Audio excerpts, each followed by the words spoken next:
Chapter 12 non-finite verbs. Match the gerunds in column A to the most appropriate nouns in column B. column B के अंदर सारे nouns हैं और column A के अंदर जो भी वर्ड्स हैं उसको हम gerunds बोलेंगे. Right the correct pairs in column C. Correct pairs को हमें सी में कंप्लीट करना है.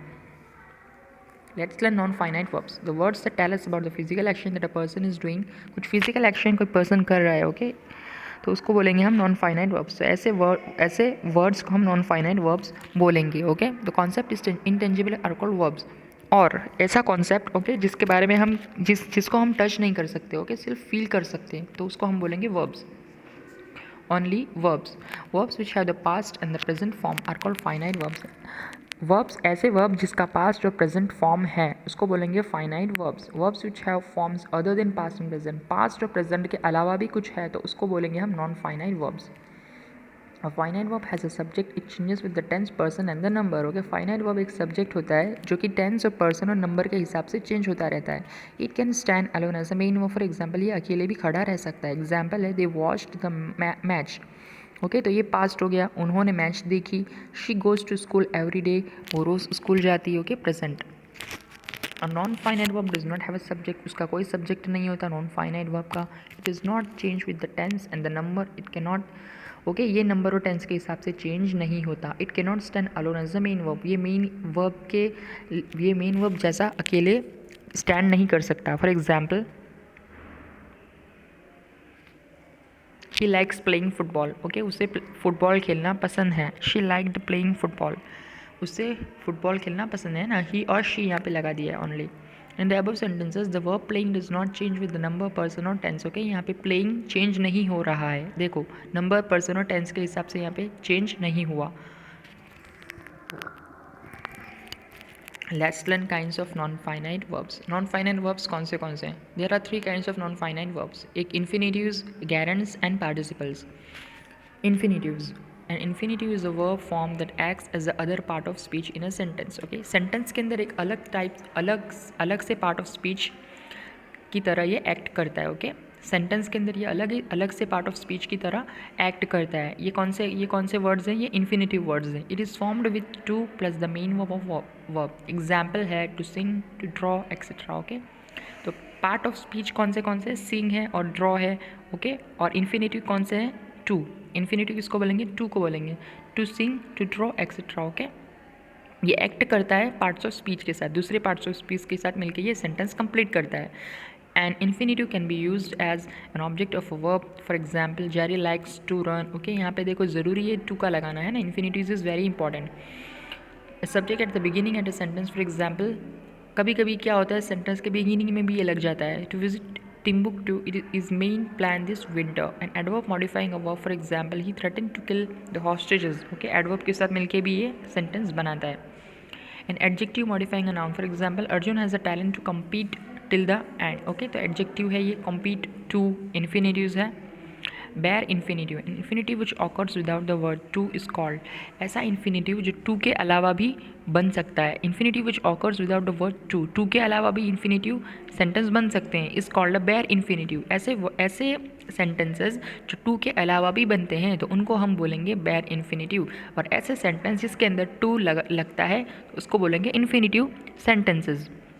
For example I can stand here all day. मैं पूरा दिन यहाँ पे खड़ा रह सकता हूँ. He stopped dancing after an hour. 1 घंटे के बाद वो डांस करते करते रुक गया. In the above sentences stand and dancing are bare infinitives. Okay, तो ये दोनों सेंटेंसेस बेयर इन्फिनिटिव्स में हम बोलेंगे. Gerund. Gerund is a verb in its ing. Okay, एक वर्ब है गैरंट भी, इसके अंदर ing लगता है, ing फॉर्म लगता है. That functions as a noun. ये नाउन की तरह काम करता है. It names an activity rather than a person or a thing. Okay, ये एक्टिविटी को नाम देता है एक पर्सन और थिंग के अलावा. एक पर्सन या किसी चीज़ के अलावा भी ये एक्टिविटी कंप्लीट करता है. Any action verb can be made into a gerund. Example लेते हैं. It can appear at the beginning of a sentence when use a subject. For example stitching is a passion for me. Okay, stitching क्या है? मेरे लिए एक passion है. सीना मेरे लिए पैशन है ना. किसी चीज़ को सीना मेरे लिए एक पैशन है. It can act as a object following a verb. ये ऑब्जेक्ट की तरह भी काम करता है. एग्जाम्पल है आई लव स्विमिंग. मुझे स्विमिंग बहुत पसंद, मैं स्विमिंग से प्यार करता हूँ. It can serve as an object after a preposition. For example, she is good at painting. It can come after a certain verbs or verb phrases. For example, she hates putting mustard in her dishes. Next.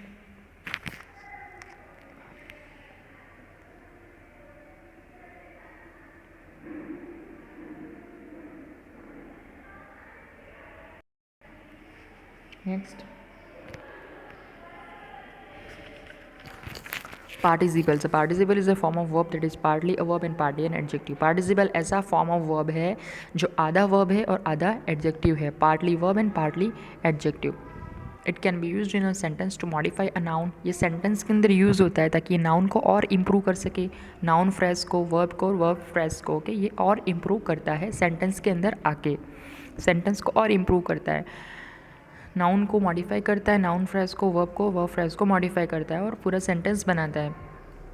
There are two kinds of participles, present participle and past. Apart from these, there is also the perfect participle. Okay, तीन तरह के participle हैं, two kinds of participle, लेकिन perfect participle भी है, present and past और perfect also.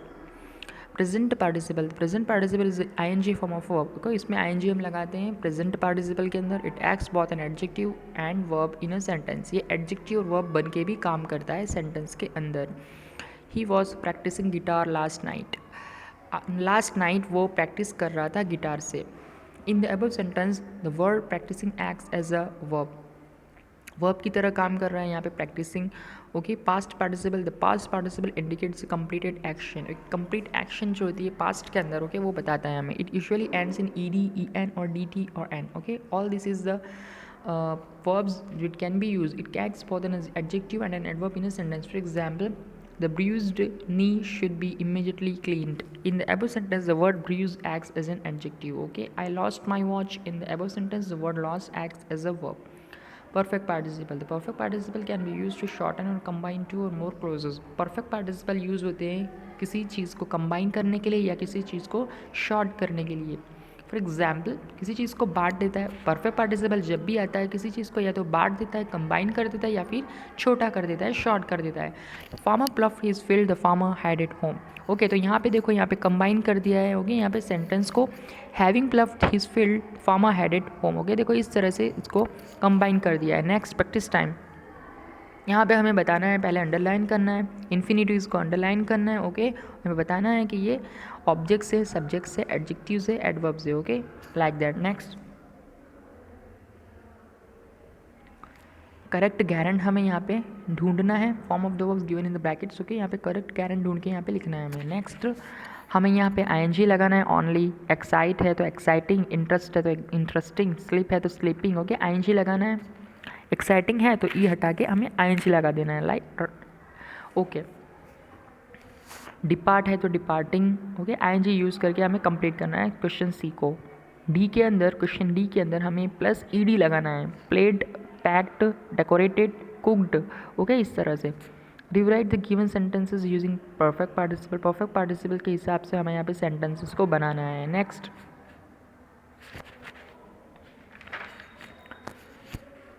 Let's do more. Take the correct gerund और infinitive in each of the following sentences. Correct gerund या करेक्ट इन्फिनिटिव के हिसाब से यहाँ पे सेंटेंस हमें बनाना है. Fill in the blanks with the present participle form of the verbs given in the bracket. Okay, हमें यहाँ पे भी ing लगाना है. क्वेश्चन सी के अंदर हमें past participle form of the verbs, हमें यहाँ पे पास्ट पार्टिसिपल बनाना है. ओके, पास्ट में सबको पता है ना, पास्ट हो चुका होता है जो चीज़.